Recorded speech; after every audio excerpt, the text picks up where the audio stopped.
सर्वविस्वन्यस्तपादपद्मायते वामहस्तालोलवेदशास्त्रायते ज्ञानसूर्यायते दत्तरूपायते श्रीवेणुगोपालकृष्णाय वन्दनम् श्रीवेणुगोपालकृष्णाय वन्दनम् श्रीवेणुगोपालकृष्णाय वन्दनम् శ్రీ దత్తస్వామి వారి దివ్య సందేశము. ఎన్నో జన్మల తపస్సాధన ఉన్న గాని నన్ను గుర్తించలేరు. బహూనాం జన్మనాం అంతే అనగా ఎన్నో జన్మల తపస్సాధన ఉన్న గాని నన్ను గుర్తించలేరు అనియు, యతతామపి సిద్ధానాం కశ్చిన్మాం వేత్తి తత్వతః అనగా అష్టసిద్ధులు సంపాదించినను ఎట్టి అహంకారమును పొందక నా కొరకు సాధన సాధించు ఏ ఒక్కడో నన్ను గుర్తించును అని గీత చెప్పుచున్నది. అసలు బ్రహ్మమును గుర్తించు బ్రహ్మ విద్యలో అంత కష్టము ఏమున్నదని ఎవరికైనాను సంశయము రావచ్చును. కొందరు బ్రహ్మము నిరాకారమైన సర్వవ్యాపకమైన చైతన్యం అనుచున్నారు. చైతన్యము కాంతి వలె ఒక శక్తి స్వరూపము. పట్టపగలు కాంతి ఎట్లు సమస్త లోకములను వ్యాపించి ఉన్నదో అట్లే చైతన్యము అను శక్తి ఈ సమస్త విశ్వమును వ్యాపించి ఉన్నది. ఇది అర్థము చేసుకొనుటలో పెద్ద కష్టమేమున్నది? ఎంత పామరుడైనను 5 నిమిషములు ఆలోచించినచో ఇది అర్థమగుచునే ఉన్నది. 10వ తరగతి ఫిజిక్స్ చదివిన విద్యార్థి ఈ విషయమును ఒకే నిమిషంలో అర్థము చేసుకోనగలడు. దీని కొరకు ఎన్నో జన్మలెందుకు? మరికొందరు పరబ్రహ్మము అనగా ఈ విశ్వమును కూడా అతిక్రమించిన విరాట్ పురుషుని ఆకారము అనియు, ఈ జగత్తు ఆయన ధరించిన ఒక వస్త్రము వంటిది అనియు, ఆయన ఈ విశ్వములో అంతర్యామిగా ఉన్నాడనియు చెప్పుచున్నారు. ఇది ఇంకనూ సులభము. పామరుడు కూడా 3 నిమిషములలో అర్థము చేసుకొనగలడు. మరికొందరు పైలోకములో వైకుంఠములో నారాయణునిగాను, కైలాసమున పరమశివునిగాను, సత్యలోకమున హిరణ్య గర్భునిగాను పరబ్రహ్మ ఉన్నాడని చెప్పుచున్నారు. ఇది మరింత సులభము. పామరుడు 1 నిమిషంలో అర్థం చేసుకొనగలడు. కావున ఈ సిద్ధాంతముల ప్రకారము బ్రహ్మ విద్య కష్టము కాదని తేలుచున్నది. శృతులు కూడా పరబ్రహ్మము తర్కమునకు ఊహకు సైతము అందడు అనియు, దేవతలు కూడా అర్థము చేసుకొనలేరనియు చెప్పుచున్నవి. కావున వీరు చెప్పు సిద్ధాంతములేవియు బ్రహ్మ విద్యకు అర్థము కావని తేలుచున్నది. కావున బ్రహ్మ విద్య అనగానేమి? అది అంత కష్టముగా ఎందుకు ఉన్నది? దీనికి సమాధానము భగవద్గీతయే చెప్పుచున్నది. బహూనాం జన్మనామంతే జ్ఞానవాన్ మాం ప్రపద్యతే వాసుదేవ సర్వమితి సమహాత్మా సుదుర్లభ అను శ్లోకమే బ్రహ్మ విద్యను గురించి చెప్పుచున్నది.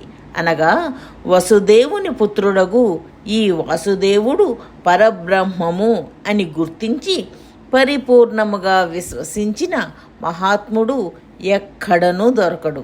అనగా దేవకీ గర్భమున పుట్టి యశోద చేత పెంచబడి అందరి నరులలో ఒక నరుడుగా ప్రవర్తించుచున్న ఈ వాసుదేవుడే పరబ్రహ్మమని గుర్తించుట చాలా కష్టము అని అర్థము. ఇచ్చట వాసుదేవ శబ్దము ప్రతి నరాకారమును గురించి చెప్పుచున్నది. కేవలము కృష్ణావతారమును గురించే కాదు.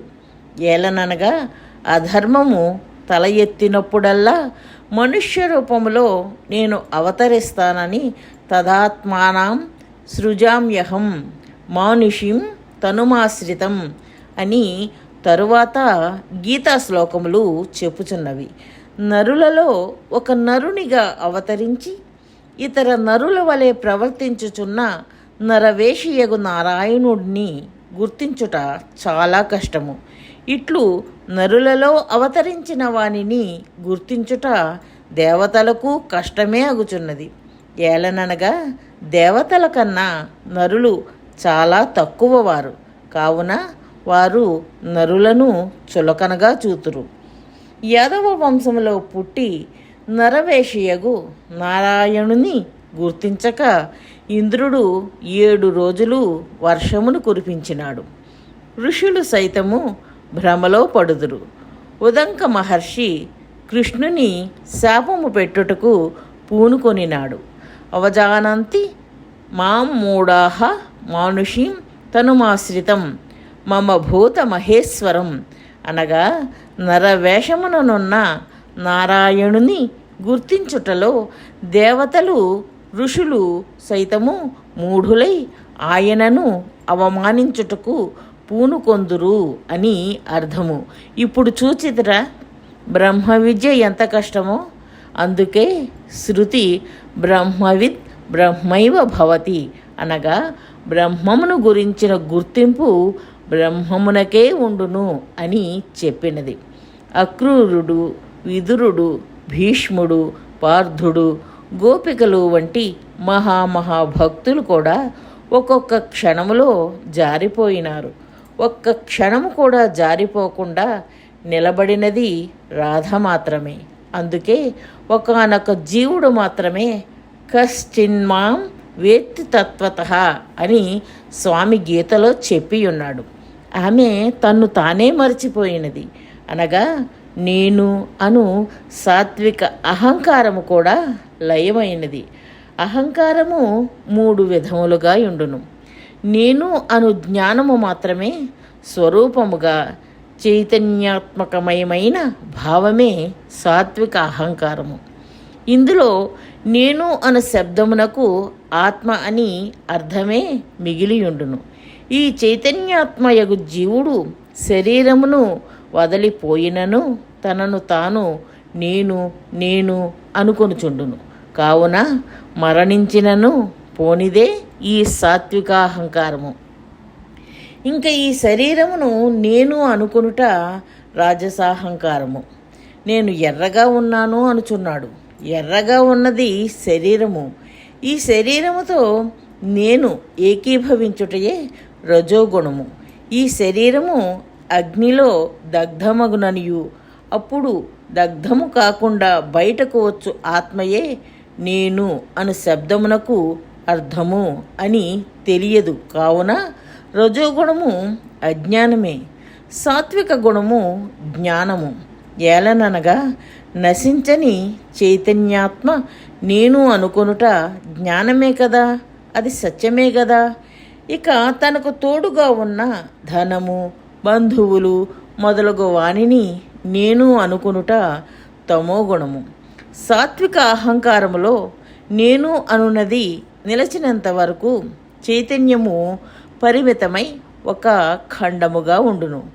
ఎప్పుడు ఈ నేను అన్న సాత్వికాహంకారము కూడా నశించునో అప్పుడు ఈ చైతన్య ఖండమైన ఆత్మ పరమాత్మ యొక్క చైతన్యమునందు లయించిపోవును. అప్పుడు నేను అను శబ్దము కేవలము పరమాత్మ చైతన్యమునకు మాత్రమే మిగిలిపోవును. ఇదే శంకరాచార్యుల వారి తర్వాత రమణ మహర్షి చేసిన నేను అను శబ్దము యొక్క జిజ్ఞాస. ఈ విధముగా ఎవరు స్వామి సేవలో పాల్గొని తనను తాను మరచిపోవునో అప్పుడు ఆ జీవుడు పరమాత్మతో కైవల్యమును పొందును. కొందరు గంజాయి మొదలగు మత్తు పదార్థములను వాడి ఈ నేనును మరచిపోవుచున్నారు. కానీ ఇది కైవల్యము కాదు. గంజాయి మత్తు దిగగానే ఈ నేను మరలా ఉద్భవించుచున్నది. గాఢ నిద్రలో కూడా నేను లయించుచున్నది కాన గాఢ నిద్ర కైవల్యము కాదు. కావున కేవలము రాధ మాత్రమే నిజమైన కైవల్యము పొందినది. కావున నరాకారములో నిజమైన పరబ్రహ్మమును గుర్తించుటయే నిజమైన బ్రహ్మ విద్య. ఆ గుర్తింపుకే అనేక బాలారిష్టములున్నవి. ఆయన ఆశ్రయించిన నరశరీరము అన్ని నరశరీరముల వలె ప్రకృతి ధర్మములకు లోబడియుండును. మనవలే ఆయనకు కూడా క్షుత్పిపాసలు, దగ్గు, రొంప వచ్చుచుండును. ఈ బాహ్య లక్షణములను చూచి చాలామంది మోసపోవుదురు. ఒకవేళ గుర్తించినను ధర్మమును తప్పిన నడకతో గోచరించుచుండును. ఆ దెబ్బతో గుర్తించిన వారు కూడా అరటి తొక్కపై కాలు పడినట్లు జారిపోవుచుందురు. ఆయనను గుర్తించే లక్షణములు కూడా ఎంతో తికమకగా ఉన్నవి. సిద్ధులు గుర్తుగా పెట్టుకున్నచో రాక్షసులు, క్షుద్రమాంత్రికుల వలలో పడుదురు. జ్ఞానము గుర్తుగా పెట్టుకున్నచో పండితుల వలలో చిక్కుకొందురు. పండితులు చెప్పు జ్ఞానము బ్రహ్మానుభూతిని కలిగించలేదు. ఆయన యొక్క కళ్యాణ గుణములలో కొన్ని గుణములు భక్తుల వద్ద కూడా కనిపించుచుండును. భగవంతుని నుండి భక్తులను వేరు చేయుట చాలా కష్టముగా యుండును. ఏలననగా సత్య భక్తులను భగవంతుడు ఆవేశించి యుండును. అయితే ఒక కార్యార్థమై భగవంతుడు భక్తులను ఆవేశించును. ఆ కార్యము ముగియగానే భగవంతుడు భక్తుల నుండి తొలగిపోవును.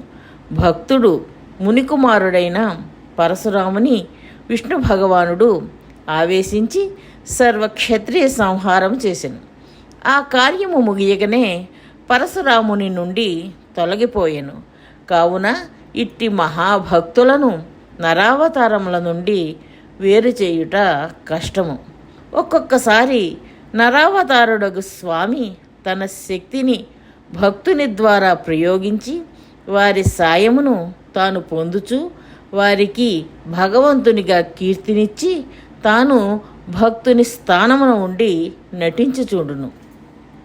సంజీవి పర్వతమును హనుమంతుడు తెచ్చి లక్ష్మణుని బ్రతికించి రాముని శోకమును పోగొట్టెను.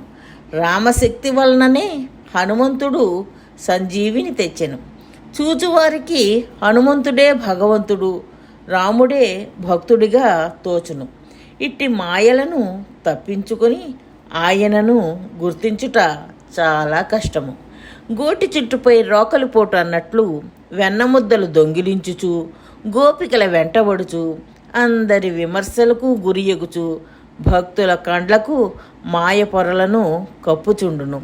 దీనికి తోడు సాక్షాత్తు నారాయణుని నుండి అసలు శంఖ చక్రములనే సంపాదించిన ఈ నకిలీ నారాయణుల నుండి జార చోరత్వాది మాయలచే గప్పబడిన సత్యనారాయణుని గుర్తించుట చాలా కష్టము. సత్యనారాయణ వ్రతములో అంతరార్థమిదే. సత్యనారాయణ వ్రతంలో గోవిందాది కృష్ణనామములే ఉన్నవి. అనగా ఈ నరులలో సత్యమైన నారాయణుని గుర్తించి జారిపోకుండా గట్టి పట్టుతో దీక్షను పూనినవాడే నిజముగా సత్యనారాయణ వ్రతము చేసినవాడు.